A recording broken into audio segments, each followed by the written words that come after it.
قوم لوط جنہوں نے ایسی برائی کو ایجاد کیا جو ان سے پہلے دنیا میں کسی قوم نے نہ کیا تھا، ایسی بدبختی جس کی مثال تاریخ میں کہیں نہیں ملتی۔ اس قوم نے ایسا کیا کیا تھا اور اس کا انجام کیا ہوا؟ جی ہاں، آج ہم بات کرنے والے ہیں حضرت لوط علیہ السلام اور ان کی قوم کی۔ حضرت لوط علیہ السلام اللہ کے بھیجے ہوئے نبی تھے۔ حضرت لوط علیہ السلام کے والد کا نام حاران بن تاریخ تھا۔ یہ حضرت ابراہیم علیہ السلام کے بھتیجے تھے۔ یہ لوگ عراق میں بابل کے باشندے تھے۔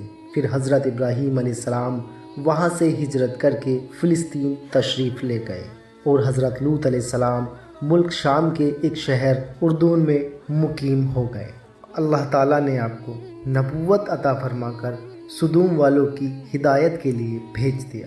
حضرت لوط علیہ السلام کی قوم جن بستیوں میں رہتی تھی وہ بڑی شاداب اور سرسبز بستیاں تھیں۔ دوسری بستیوں کے لوگ خرید فروخت یا شادابی کے سبب سے قوم لوط کی بستیوں میں اکثر آ جایا کرتے تھے، مگر قوم لوط کو یہ بات پسند نہ تھی کہ کوئی غیر سدومی وہاں آئے، کیونکہ سدوم کی ہر ایک چیز پر وہ کیول اپنا حق سمجھتے تھے۔ پھر ایک دن شیطان نے ایک بزرگ کی شکل میں آ کر قوم لوط کو بہکایا کہ جب دوسری بستیوں کے لوگ جو ان کی بستی میں آئیں ان کے ساتھ جتنے نوعمر کے لڑکے ہوں ان لڑکوں سے بدفعلی کی جائے، تو اس طرح غیر لوگ تمہاری بستی میں ہرگز نہ آئیں گے۔ اس طرح شیطان کے بہکانے سے اور خوبصورت لڑکا بن کر ان کو ورگ لانے سے انہوں نے ویسا ہی کیا۔ پھر ان میں وہ عادت جم گئی۔ لوط علیہ السلام نے جب سدوم میں آ کر قیام کیا تو دیکھا یہاں کے باشندے فواحش اور طرح طرح کے گناہوں میں ملوث ہیں۔ دنیا کی کوئی برائی ایسی نہیں تھی جو ان میں موجود نہ ہو۔ دنیا کی سرکش، متمرد اور بد اخلاق قوم کے علاوہ یہ قوم خبیث عمل میں بھی ملوث تھی، یعنی اپنی نفسانی خواہشات کو پورا کرنے کے لیے وہ عورتوں کی بجائے مرد لڑکوں سے اختلاط رکھتے تھے۔ دنیا کی قوم میں اس عمل کا اس وقت تک کوئی رواج نہ تھا۔ یہی بدبخت قوم ہے جس نے اس ناپاک عمل کی ایجاد کی، اور اس سے بھی زیادہ شرارت، خباثت اور بے حیائی یہ تھی کہ وہ اپنی بد کرداری کو عیب نہیں سمجھتے تھے بلکہ فخر کے ساتھ اس کو کرتے تھے۔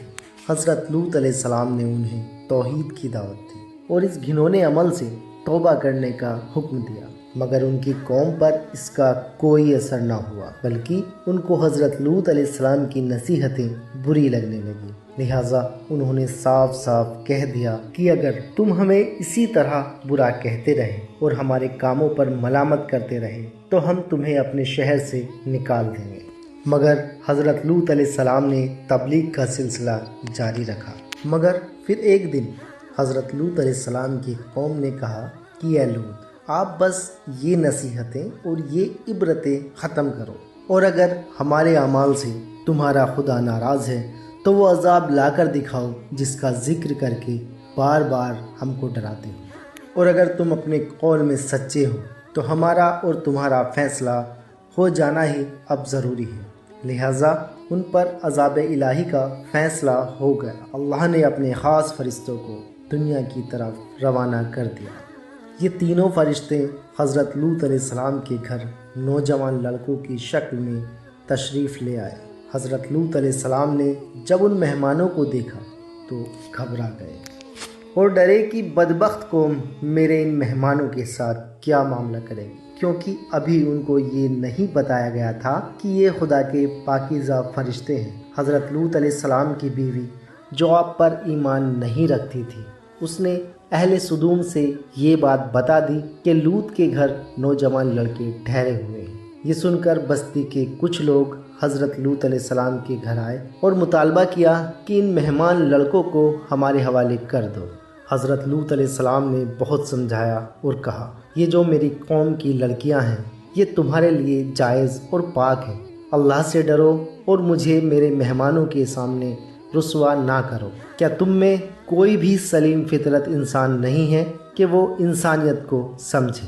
اتنے میں حضرت لوط علیہ السلام کی قوم حضرت لوط علیہ السلام کے گھر کی طرف آ گئی اور حضرت لوط علیہ السلام نے گھر کے دروازے بند کر دیے اور نوجوانوں کو کمرے میں چھپانے لگے۔ حضرت لوط علیہ السلام کی اس پریشانی کو دیکھ کر فرشتوں نے کہا، آپ ہماری ظاہری صورتوں کو دیکھ کر گھبرائیں نہیں، ہم اللہ کے بھیجے ہوئے فرشتے ہیں اور خدا کی طرف سے جزائے اعمال کا فیصلہ ان کے حق میں ہو چکا ہے، وہ اب ان کے سر سے ٹلنے والا نہیں ہے۔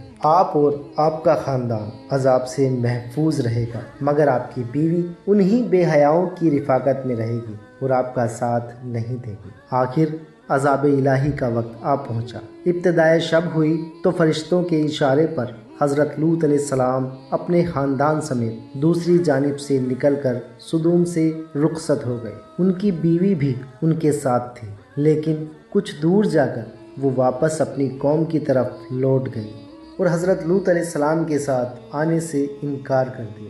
آخر صبح کا آغاز ہوا تو اللہ کے حکم سے ایک ہیبت ناک چیخ سے اہل سدوم کے عذاب کی شروعات ہو گئی۔ ایک فرشتے نے ان کی آبادی والی بستی کو اوپر اٹھا کر زمین پر دے مارا، جس کے بعد ان پر پتھروں کی بارش ہوئی اور ان پتھروں میں آگ کے شعلے بھی تھے، اور اس عذاب نے قوم لوط کا نام و نشان مٹا دیا۔